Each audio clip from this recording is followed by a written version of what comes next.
Bismillahirrahmanirrahim. Assalamualaikum warahmatullahi wabarakatuh. Saudaraku pemirsa MTA TV, channel terpilih dimanapun Anda berada. Alhamdulillah, puji syukur kehadirat Allah Subhanahu wa Ta'ala yang telah melimpahkan segala rahmat serta karunia, sehingga alhamdulillah kita hari ini dapat berjumpa kembali dalam program BIM Berbagi Ilmu dan Manfaat.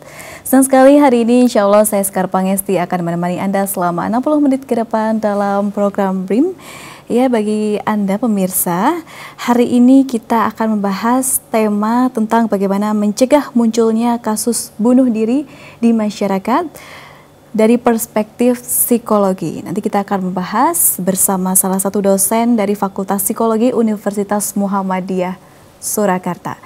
Baik, bagi Anda yang ingin bertanya nanti seputar topik ini, Anda dapat menghubungi kami di line telepon 0271 679 3000. Juga dapat melalui WhatsApp maupun SMS di nomor 0811 255 3000. Baik, sudah hadir narasumber kita yang saat ini tersambung melalui via Zoom. Ada Ibu Dr. Anda Juliani Prasetyaningrum MSI, Magister Sains Psikologi, Psikolog, selaku dosen Fakultas Psikologi Universitas Muhammadiyah Surakarta. Assalamualaikum warahmatullahi wabarakatuh, Ibu. Waalaikumsalam warahmatullahi wabarakatuh. Bagaimana sehat kabarnya hari ini, Bu Juli? Alhamdulillah sehat walafiat. Ini sehat tadi ya. Bentar ya. Baik. Ini saya di kampus ya. Tidak cukup waktu untuk menuju ke studio ya, dari UMS itu kan jauh.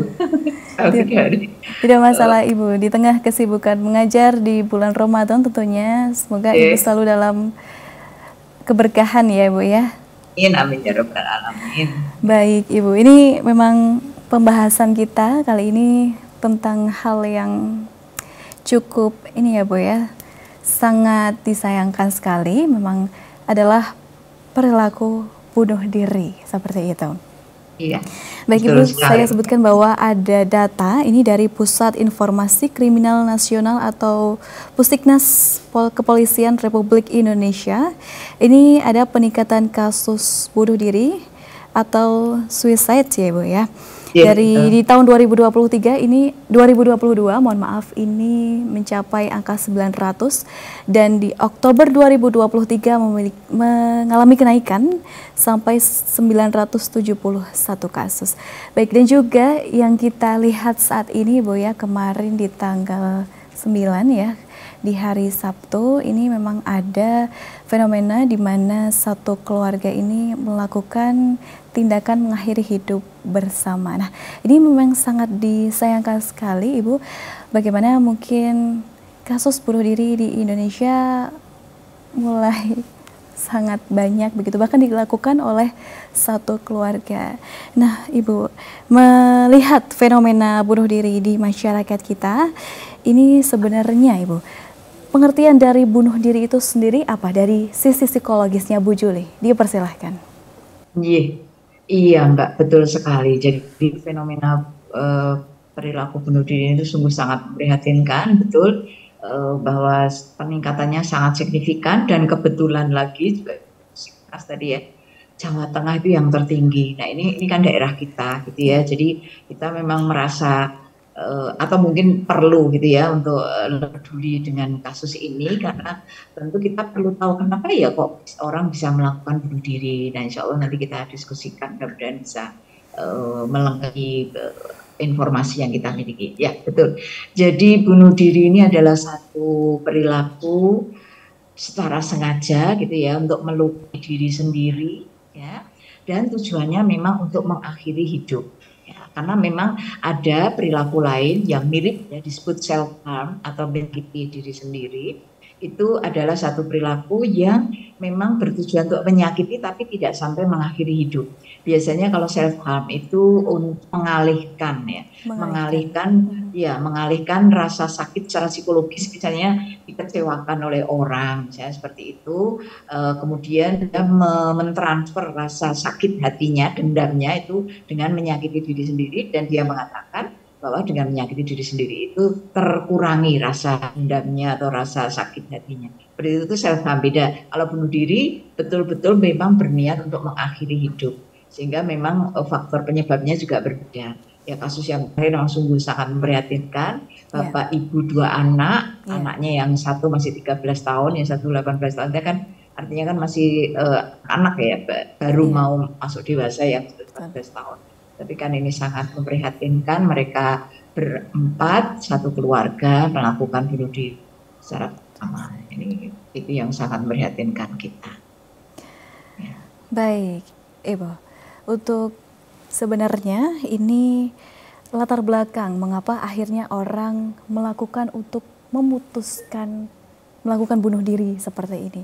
Itu kan mungkin dari awalnya hanya terfikirkan mungkin ide begitu, lalu mungkin butuh proses hingga akhirnya memutuskan untuk melakukan suicide seperti ini, mengakhiri hidup gitu. Bagaimana Iya, Ibu?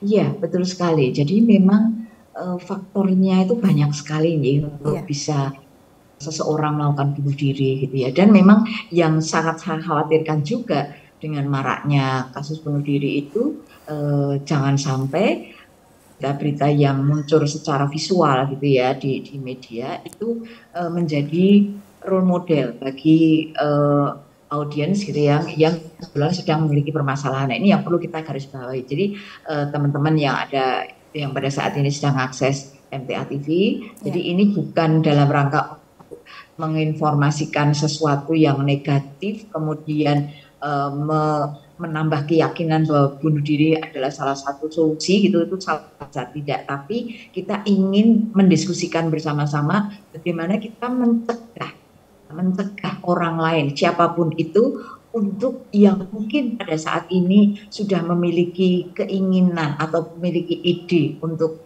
melakukan bunuh diri itu bisa dihilangkan ide itu, kemudian iya, kembali menapaki hidup secara baik. Ya, jadi ada banyak faktor Mbak penyebabnya. iya, Antara lain yang pertama adalah psikopatologi keluarga. Psikopatologi keluarga itu kan keluarga yang bermasalah gitu ya, iya, sehingga mengakibatkan perceraian atau mungkin konflik yang terus menerus seperti itu. Kemudian juga hubungan kurang harmonis dengan lingkungan. Jadi dengan tetangga itu juga penting untuk senantiasa menjalin tali silaturahim, karena bisa saja ketika seseorang tidak merasa nyaman kampungnya ya, di rumahnya, di keluarganya sendiri, maka kemudian dia merasa asing ya, merasa sendiri seperti itu, dan seolah-olah hidup itu tidak ada manfaatnya kalau seperti ini, misalnya seperti itu. Jadi perlu ya, psikopatologi keluarga ini perlu kita antisipasi jangan sampai terjadi di keluarga.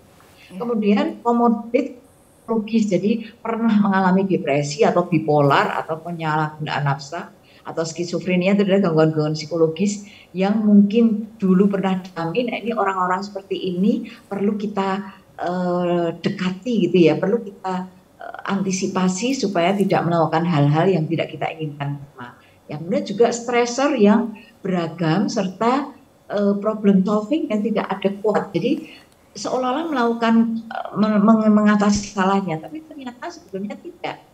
Ya, sehingga masalah-masalah itu terus menumpuk, bertumpuk-tumpuk, dan akhirnya membuat individu mengalami depresi.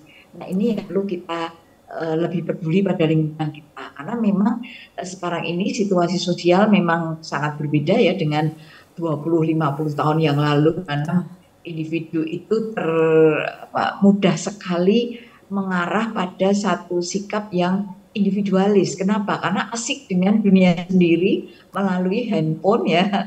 Kalau Ustadz menyebutkan apa, setan kotak ya, atau setan kepeng ya, setan kepeng ya. Kalau saya mendengarkan Iya, pengajiannya Ibu. MTA TV gitu ya, sama Radio Persada gitu ya.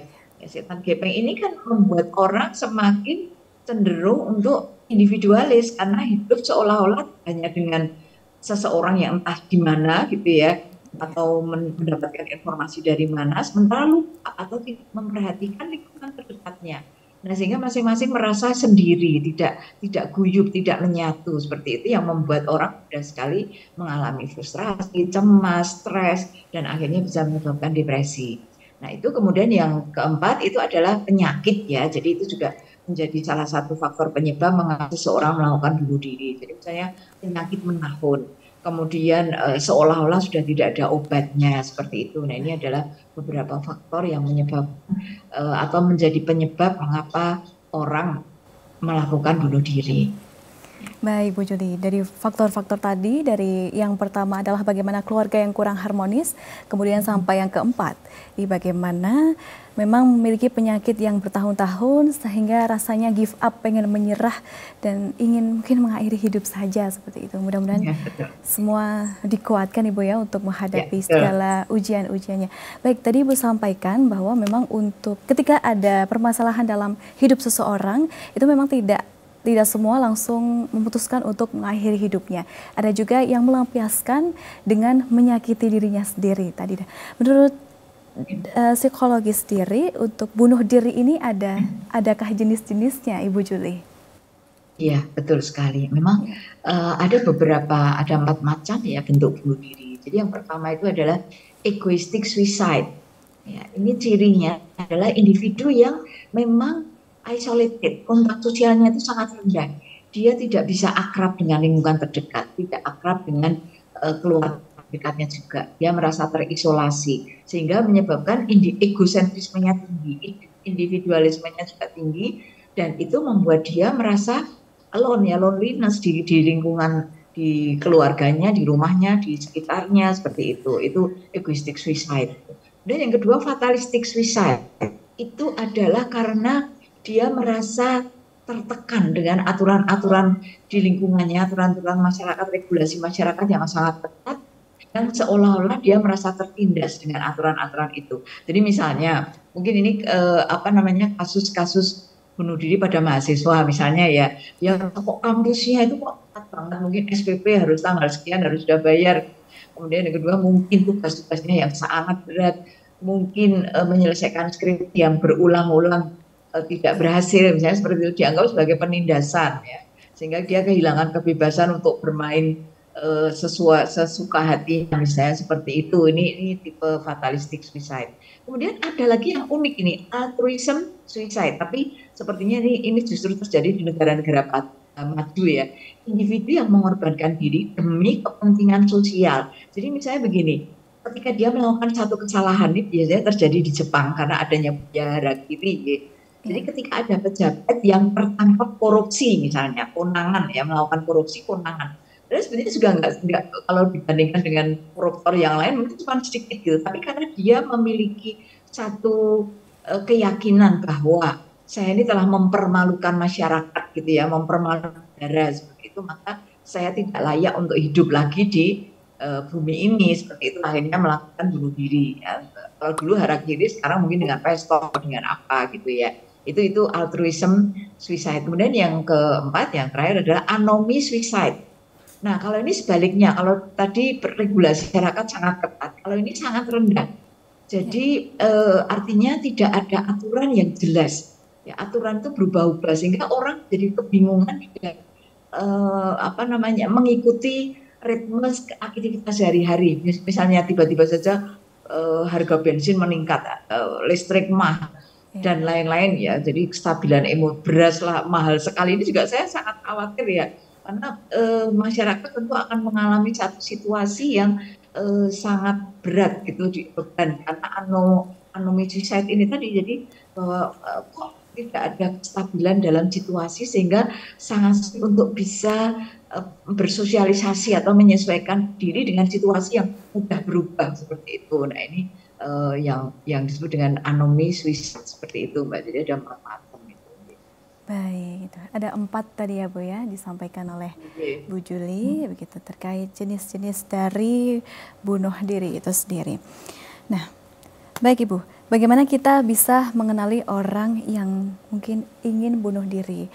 Mungkin ketika kita tahu bahwa support system utama, yaitu mungkin keluarga sudah, kita bilang sudah hancur begitu, sehingga si anak ini tidak memiliki kepercayaan terhadap keluarganya untuk bercerita, untuk menyampaikan permasalahannya, sehingga ia pendam sendiri. Bagaimana kita sebagai seorang teman mungkin atau seorang tetangga di lingkungannya begitu, untuk bisa lebih aware lagi bahwa seorang ini memiliki depresi. Apa tanda-tandanya, Ibu?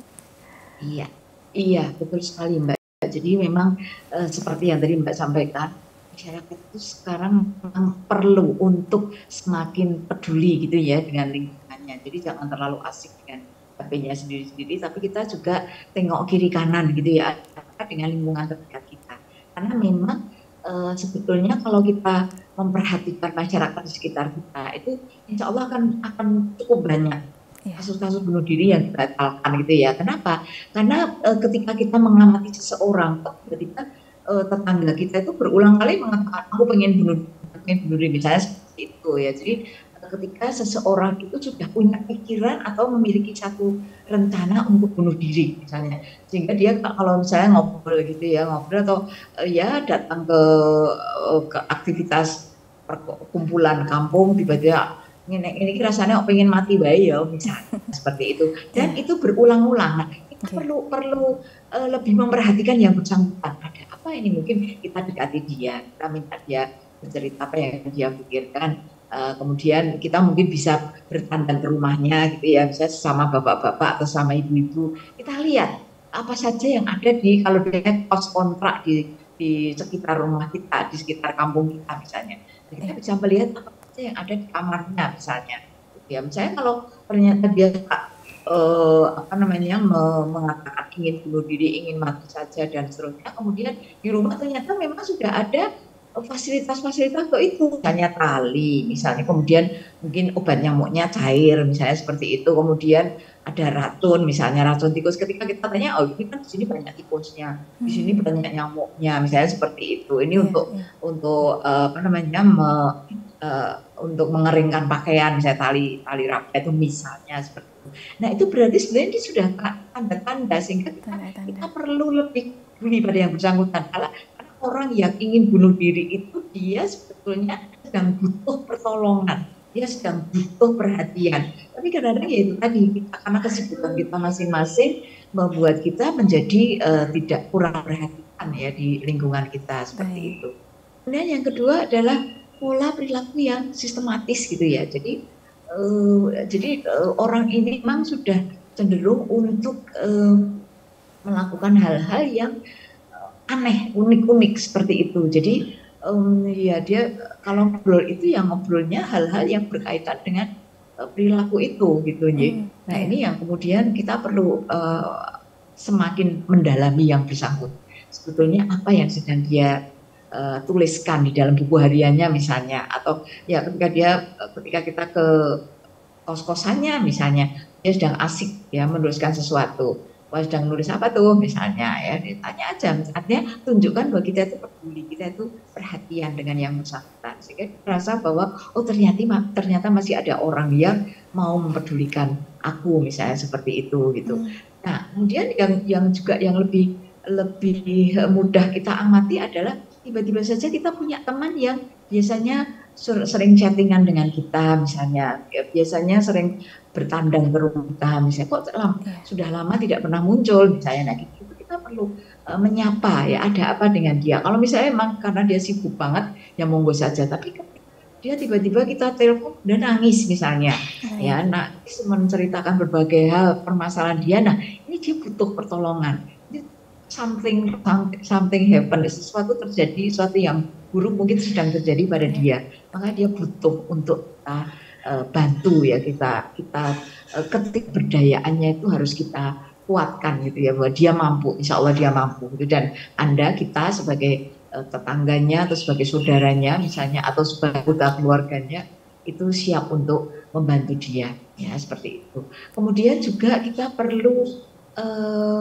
ngobrol dengan mereka itu ketika mereka sudah mulai mengeluh, sekarang butuh obat tidur misalnya seperti itu. Nah ini kita tahu kenapa misalnya susah banget itu kalau malam sampai jam 4 pagi menjelang subuh baru bisa tidur, setelah tidur nanti bangun sebentar bangun sehingga sholat subuhnya terlambat dan sebagainya misalnya seperti itu. Nah ini berarti something wrong ya dengan yang bersangkutan, maka dia butuh perhatian dari lingkungan terdekat. Jadi jangan malah mind your business, artinya itu urusan bukan urusan. Justru dengan adanya gejala-gejala itu kita perlu lebih peduli, lebih memperhatikan orang-orang yang sedang mengalami hal tersebut ya, seperti itu.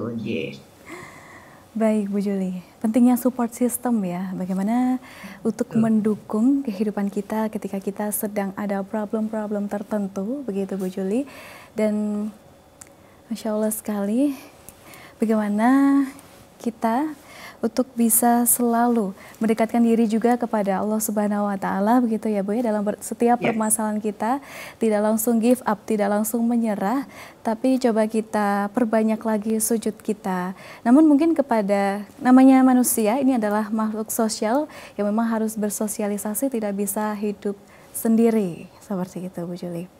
betul. Betul sekali, Mbak. Iya, jadi memang manusia itu makhluk sosial. Jadi tidak mungkin kalau dia eh, dipaksa atau mungkin kok tiba-tiba dia suka mengisolasi diri gitu.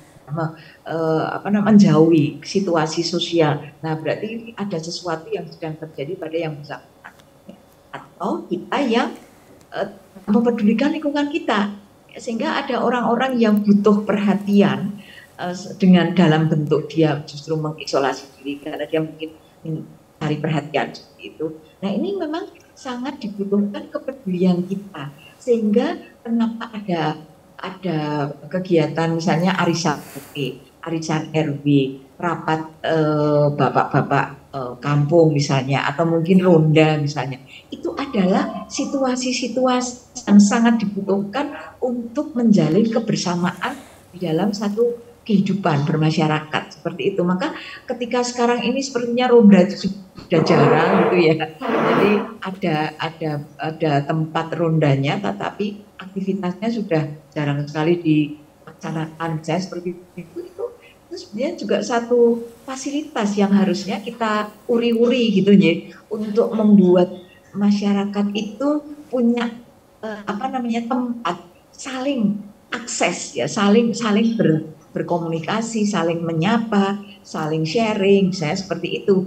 Nah, ini yang sekarang ini sepertinya agak berkurang karena mungkin masing-masing merasa kurang begitu membutuhkan gitu ya, seperti itu, karena ada katakan saya penjahat yang masuk ke kampung kita, cukup dengan ngechat, ya hati-hati ya orang asing masuk ke rumah ke kampung kita misalnya, seperti itu, tidak butuh lagi kita ngobrol di ya tempat kapura apa itu ya namanya, untuk bapak itu berkumpul di situ menjaga kampung, kemudian membahas banyak hal gitu ya, jadi melakukan aktivitas-aktivitas yang kontributif, misalnya saling bertukar ilmu ya, masing-masing membawa satu ayat misalnya sesama muslim. Nah, kita dalam membawa satu ayat dalam arti memahami, suatu saat bisa mengamalkannya misalnya, sehingga pertemuan itu kontributif dan kita selalu menyadarkan sesama kita, tetangga-tetangga kita, untuk lebih intens di dalam mendekat kepada Yang Maha Kuasa, karena memang salah satu faktor penyebabnya itu tipisnya iman dari para pelaku suicide ini. Nah, ini yang juga perlu kita sadari bersama, sehingga masjid dan takmirnya atau mungkin marbotnya ya, atau takmirnya itu memang sangat kita harapkan untuk optimal ya, lebih difungsikan supaya masyarakat itu betul-betul merasa cinta dengan masjid, dan ketika cinta dengan masjid maka mereka akan nyaman, akan suka melakukan aktivitas di dalam masjid, dan aktivitas di dalam masjid itu tentu akan berkaitan dengan apa yang diperintahkan oleh Allah, apa yang dilarang oleh Allah, apa yang sebaiknya dilakukan seperti yang dicontohkan oleh Rasulullah, kita seperti itu. Nah, itu semua bisa saling bertukar ilmu, dan itu bisa memperkuat keimanan kita ketika aktivitas kita itu aktivitas yang produktif seperti itu. Iya, baik Bu Juli, terima kasih pemaparannya. Namun kita akan melanjutkan kembali perbincangan kita. Kita break sejenak Bu Juli ya. Iya, monggo ya. Baik pemirsa MTA TV dimanapun Anda berada, jangan kemana-mana, tetap bersama kami di BIM Berbagi Ilmu dan Manfaat setelah informasi-informasi berikut ini.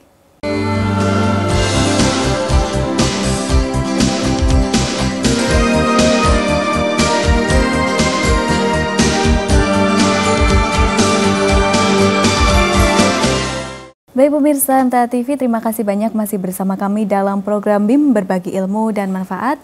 Masih bersama Dr. Anda Juliani Prasetyaningrum, MSI Psikolog, Magister Sains Psikologi, dari selaku dosen Fakultas Psikologi Universitas Muhammadiyah Surakarta, dan kita masih membahas bagaimana mencegah munculnya kasus bunuh diri di masyarakat dari perspektif psikologi.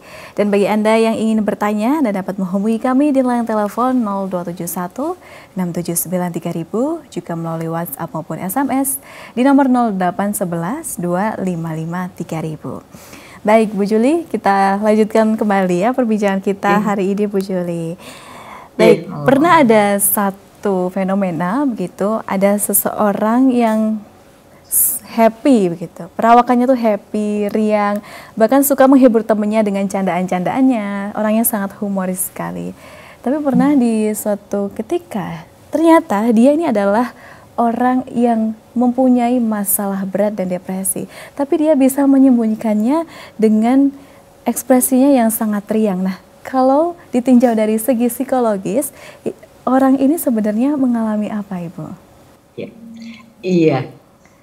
Jadi karakter orang memang macam ya, bermacam-macam seperti itu. Ada seseorang yang memiliki kemampuan untuk menyembunyikan emosi negatifnya, kemudian menutupinya dengan perilaku yang lain, bahkan mungkin perilaku yang berlawanan gitu ya. Jadi dia begitu ceria, tapi sebetulnya di balik itu dia sedang sangat menderita seperti itu. Misalnya contohnya para artis ya, mungkin beberapa tahun yang lalu artis Korea, kalau tidak, atau Jepang atau Korea, sangat populer, sangat digandrungi oleh fansnya, ya, usianya 24 tahun.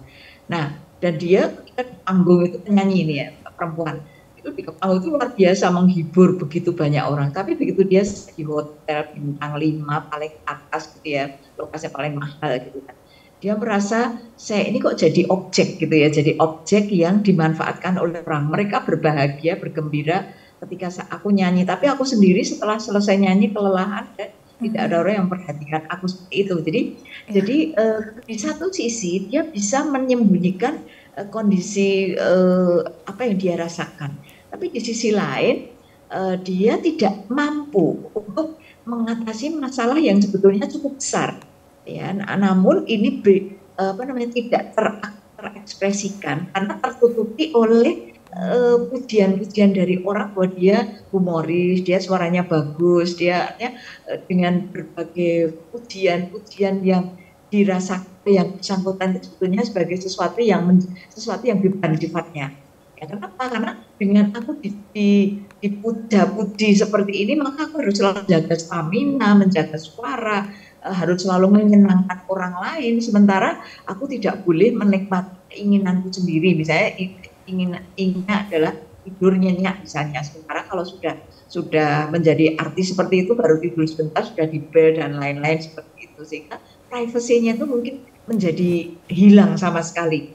Maka orang seperti ini dan tidak ada orang yang bisa memahami apa yang sebenarnya terjadi padanya, dan akhirnya dia memutuskan segala sesuatu sesuai dengan apa yang dia pikirkan, ya. Jadi dia menganggap bahwa ya sudahlah, kayaknya memang orang ini tidak ada yang mau berbagi dengan aku, berbagi bahagia misalnya. Ya, semuanya tidak mempedulikan aku. Ketika ketemu dengan aku, mereka hanya menuntut aku melakukan ini itu supaya mereka bisa berbahagia. Sementara tidak pernah bertanya tentang apa yang sesungguhnya aku rasakan. Nah, contohkan tadi ya, contohkan Mbak siapa tadi, saya malah belum bertanya. Mbak siapa? Mbak Sekar. Mbak Sekar ya, iya. Ya tadi contohkan Mbak Sekar ya, orangnya humoris dan sebagainya. Sebetulnya dia sedang ingin minta balasan, katakan seperti itu. Minta, ketika aku sudah membahagiakanmu dengan humor saya, please tolong dong kamu juga membahagiakanku dengan memahami apa yang sebenarnya sedang terjadi pada paling tidak peduli menanyakan apa yang sedang kamu rasakan. Kamu itu kok bisa kok bisa menyenangkan kalau berkomunikasi dengan orang lain. Nah, kalau kita memperhatikan dia, dekat dengan dia, berkomunikasi dengan dia, maka saat yang bersangkutan itu merasa aman dan nyaman, kita akan terbuka dengan apa yang sebetulnya dia alami. Ya, jadi kasus ini kemarin terjadi ya di bulan November ya, di November 2023 kemarin. Seorang mahasiswa perguruan tinggi negeri ternama ya, pada saat itu populer disebutkan perguruan tingginya. Mahasiswa kedokteran hewan ya, kalau tidak salah kedokteran hewan, dia sudah OSCAP ya, cerdas, asisten dosen, IPK-nya 3,84 atau 85 seperti itu. Jadi dan dia menurut teman-temannya itu gitu ya. Tapi ternyata akhirnya bunuh diri dengan menghirup gas helium itu ya. Nah di mobilnya, jadi dia dari keluarga muda tinggalnya di apartemen, ada mobil pribadi, dan akhirnya dia bunuh diri. Nah orang kan terkaget-kaget, oh ternyata dia itu sebetulnya butuh help me, tapi nggak ada yang bisa menangkap sinyal itu gitu ya. Yang dia ditangkap adalah sesuai dengan kebutuhan orang lain.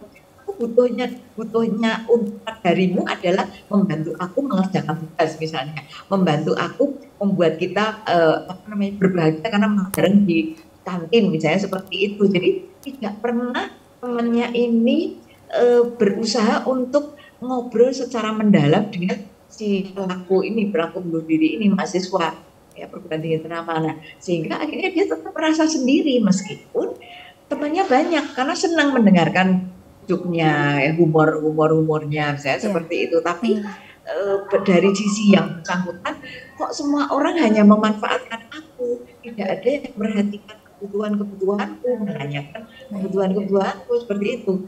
Akhirnya dia merasa bahwa memang sepertinya tidak adil kalau aku hidup seperti ini gitu ya. Mungkin pemikirannya seperti itu, maka lebih baik aku hilang saja dari bumi ini, karena memang saya hanya diminta membahagiakan orang, tidak ada orang yang mau membahagiakan diriku. Misalnya bisa memunculkan pemikiran seperti itu ya, ketika kita bertemu dengan orang-orang yang betul-betul membuat kita surprise saat mendengar atau membuat kita terkaget-kaget gitu ya, saat mendengar yang bersangkutan ternyata melakukan perilaku itu misalnya seperti itu. Baik Bu Juli, kalau dilihat dari segi usia, apakah remaja ini karena usianya labil dengan banyak masalah, di usia labil dengan banyak masalah itu akhirnya karena sekarang generasi yang rentan begitu ya Bu ya, dengan adanya masalah, lalu mudah sekali give up, mudah sekali lalu menyalahkan dirinya sendiri, padahal mungkin orang-orang zaman dulu dengan tantangan yang juga ada, tapi mereka tidak mudah menyerah dibandingkan generasi saat ini. Sedangkan orang dewasa begitu kemungkinan banyak permasalahan sehingga yang menjadikan dia mengakhiri hidupnya yaitu salah satunya adalah tekanan dari finansial itu sendiri. Namun apakah rentang usia tersebut remaja maupun dewasa dengan masalah yang berbeda itu apakah memang itu yang menjadikan permasalahan begitu Bu? Iya, memang faktor-faktor penyebabnya itu cukup banyak.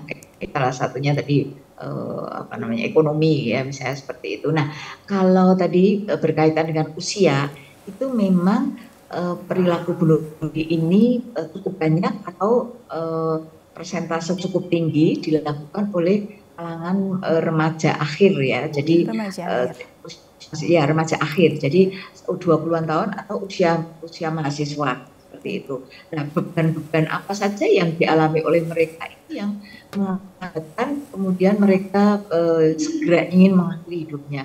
Dan salah satu yang paling besar yang banyak diungkap oleh mereka yang meneliti kasus-kasus bunuh diri itu adalah loneliness ya, jadi dia merasa sendiri, dia hidup di tengah keramaian kampus misalnya, tapi tidak merasa bahwa ada orang lain selain diriku. Kenapa? Karena orang-orang lain itu tidak ada yang peduli padaku, tidak ada yang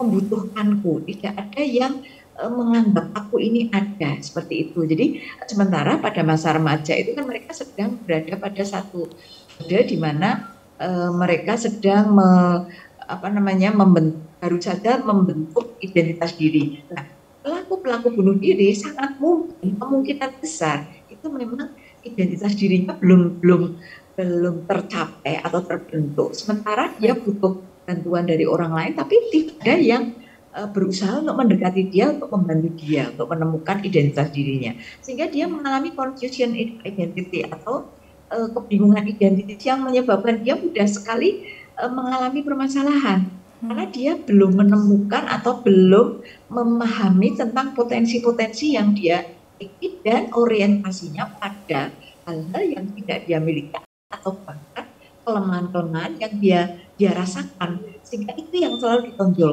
bahwa aku tidak bisa ini, aku tidak bisa itu, aku tidak punya potensi untuk ini, aku tidak punya potensi untuk itu, aku hanya dibebani saja, aku hanya dijadikan korban saja. Jadi hal-hal negatif yang terus memenuhi pikirannya, maka tidak ada rasa. Kalau dalam agama, bahasa agama kita itu husnudonnya hampir tidak muncul gitu ya. Setiap aktivitas atau di setiap kejadian yang dia temui, maka yang muncul pertama adalah suudon, bahwa ini adalah kesalahanku, bahwa ini adalah kesalahan orang yang mengakibatkan aku begini. Nah, sehingga tidak ada rasa bahwa hidupku ini ada manfaatnya, hidupku ini adalah sesuatu yang bisa apa namanya goalnya, ada tujuannya, ada prosesnya, ada prospeknya. Itu seolah-olah menjadi tidak ada karena semuanya serba dilihat dari sisi negatifnya. Prestasi bagus apapun, katakan misalnya mahasiswa yang IPK-nya 3,85 tadi, dia meraih prestasi setinggi itu, tapi kemudian yang muncul apa?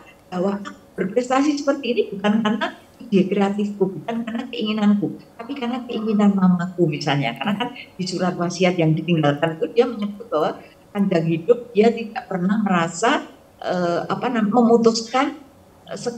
memutuskan sesuatu yang berkaitan dengan dirinya, dengan kebutuhan hidupnya, dengan ya kehidupannya sebagai remaja akhir gitu ya, mahasiswa. Usianya kan baru 20-an tahun, itu 22 atau 23 tahun. Ya, tetapi selalu segala keputusan itu karena diminta atau diputuskan oleh orang tuanya, dalam hal ini adalah mamanya.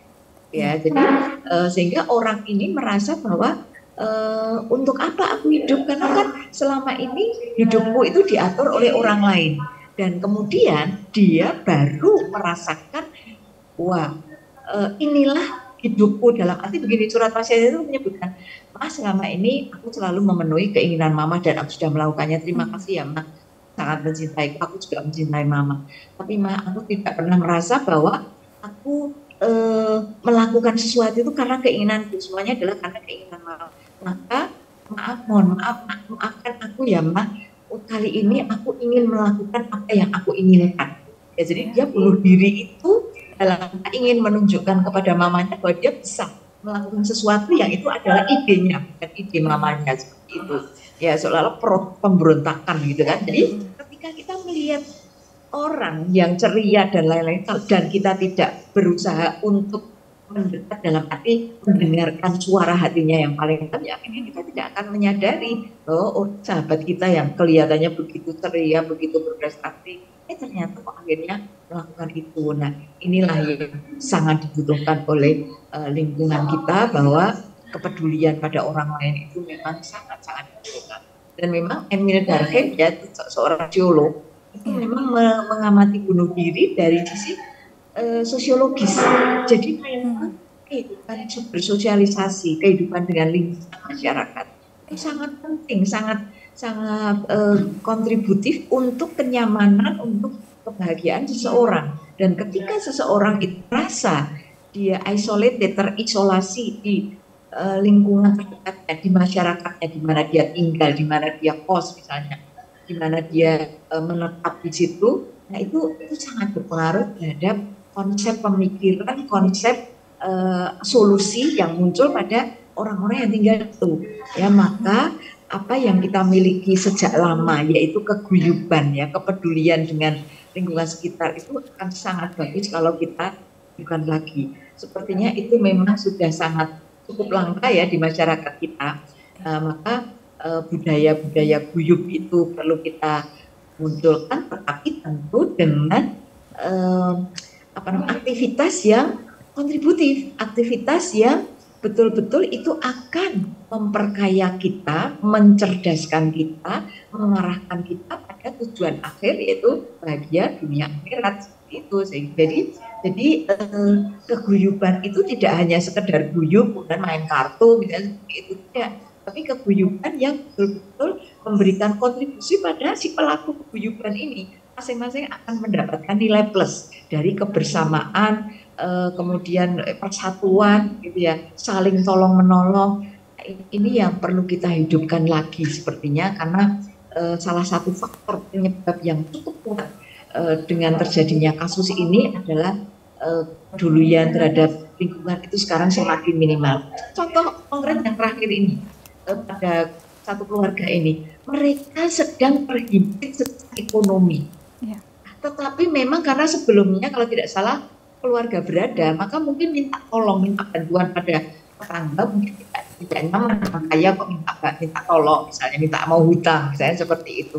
Nah akhirnya kenapa? Karena yang masyarakat setempat tidak begitu memperhatikan bahwa sebetulnya ada masalah besar ya yang sudah dialami keluarga ini, dan akhirnya mereka mengambil keputusan yang seperti ini karena sudah dipojokkan oleh tuntutan-tuntutan ekonomi yang harus mereka pertanggungjawabkan ya, dalam hutang, katanya hutangnya sangat besar dan mungkin juga didatangi debt collector dan lain-lain, mungkin ya, ini hanya analisis saya saja ya, artinya dia sudah tidak tahan dengan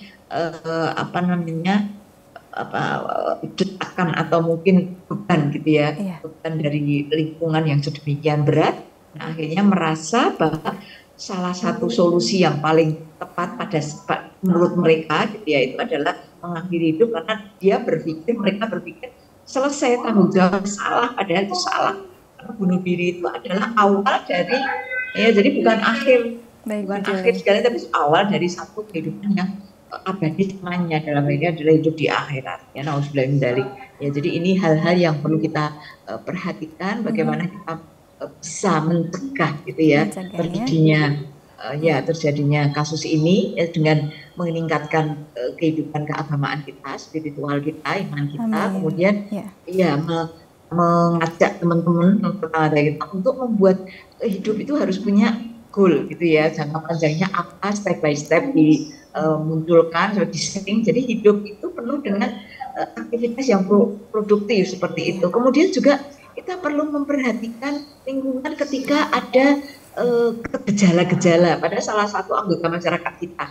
Nah, ini juga perlu kita dekati orang-orang seperti ini, karena kadang-kadang memang salah satu tandanya itu dengan mencari perhatian, dengan mengatakan saya aku ingin bunuh diri. Dia memang punya niat untuk itu, dan sebetulnya salah satu hal yang kadang-kadang kita tidak memperhatikan adalah dia sedang perhatian gitu loh. Nah, ketika kita pada saat menemui hal itu, kita kemudian sebetulnya ada apa gitu, misalnya kok kamu berulang saya dengar selalu mengucapkan itu, ada apa, boleh saya tahu, misalnya barangkali saya bisa membantu meskipun dalam batas-batas kemampuan saya, misalnya dengan disapa seperti itu sebetulnya merupakan satu solusi gitu loh, sudah merupakan satu hal yang sangat diharapkan oleh si calon pelaku bunuh diri ini. Tapi kebanyakan dari kita mungkin yang menganggap itu kan urusanku gitu kan, artinya ya dia paling bujekan aja, jogging aja, padahal dan dari penelitian juga perlu kita ketahui ya, bahwa sebetulnya tanda untuk melakukan bunuh diri itu sebetulnya tidak ada yang langsung ya, begitu berniat bunuh, tidak. Biasanya jarak dari gejala-gejala yang dimunculkan tadi sampai dia melakukannya itu sekitar 1 tahunan, 6 bulan sampai 1 tahun, sehingga sebetulnya lingkungan itu diberi kesempatan untuk memahami kondisi masyarakat di sekitarnya, utamanya mereka yang memiliki masalah-masalah berat. Nah, ini yang mungkin perlu kita tingkatkan ya, selain pasti dalam artinya itu back up-nya, latar belakangnya atau yang melandasi apa yang kita lakukan itu adalah dalam rangka untuk meningkatkan iman ketakwaan kita dengan membantu sesama, dalam hal ini adalah yang mengalami masalah-masalah psikologis. Seperti itu, Mbak. Baik, Bu Juli, terima kasih banyak ya atas pemaparan materi hari ini, ilmunya untuk kita semua, saya dan juga pemirsa. Insya Allah semoga bisa bermanfaat. Resolusi tahun ini ya Bu ya, untuk remaja dan juga semuanya, untuk kita bisa menekan angka dari suicide atau bunuh diri, mengakhiri hidupnya. Karena remaja ini juga adalah calon generasi emas penerus bangsa. Bisa jadi Betul ya sekali. Bu ya, bisa jadi mungkin saat ini remaja itu mengalami depresi, namun dengan kita merawat, membersamai dan juga mengajak diskusi, dia adalah calon pemimpin masa depan. Baik Bu Betul Juli, terima sekali. kasih banyak, Ibu sehat selalu. Semoga kita bisa Alhamdulillah. berjumpa kembali di lain waktu Ibu Juli ya. Insya Allah. Ya Ya, baik, ye. Assalamualaikum warahmatullahi wabarakatuh Ibu. Waalaikumsalam warahmatullahi wabarakatuh. Ya, maaf lahir batin ya, Baik, Ramadan. pemirsa MTA TV dimanapun Anda berada, terima kasih banyak telah bersama kami dalam program BIM Berbagi Ilmu dan Manfaat. Saya Sekar Pangesti mewakili seluruh kru yang bertugas hari ini pamit undur diri. Wassalamualaikum warahmatullahi wabarakatuh.